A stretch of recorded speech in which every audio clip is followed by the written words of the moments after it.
ஆண் பெண் 2 பேரும் சொல்லுங்க. முதல் ஆண்டவர், இரண்டாவது குடும்பம். என்னது? முதல், இரண்டாவது கணவனா இருந்தா அவங்களுக்கு மனைவி, மனைவியா இருந்தா அவங்களுக்கு மூன்றாவது தான் வேலை, உறவு, நண்பர்கள், பொழுதுபோக்கு, ஊழியம்னா கூட அது மூணாவது தான். என்னது?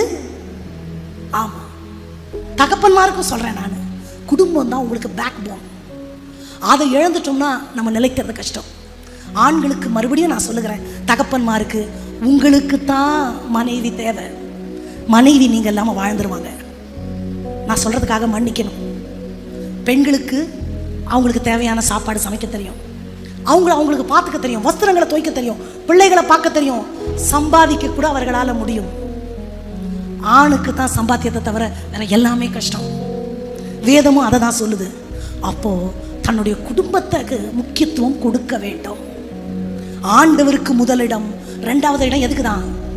மூணாவது தான் வேலை, மூணாவது தான் நண்பர்கள், மூணாவது தான் உறவு, பொழுதுபோக்கு, எல்லாமே. பெற்ற தாய் தகப்பன் கூட தேர்ட் தான்.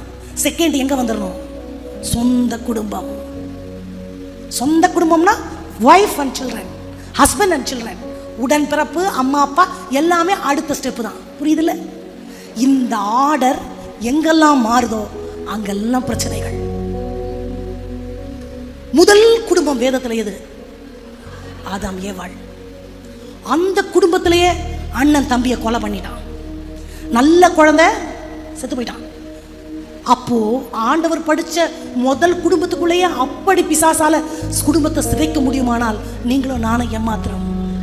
உடையிறது ரொம்ப ஈஸியா தூக்கி போட்டுட்டு போயிடலாம். சமாளிச்சு சகிச்சு அதை ஜெபிச்சு மேற்கொண்டு வாழ்வதற்கு அழைக்கப்பட்டவங்க நம்ம. ஆமென்.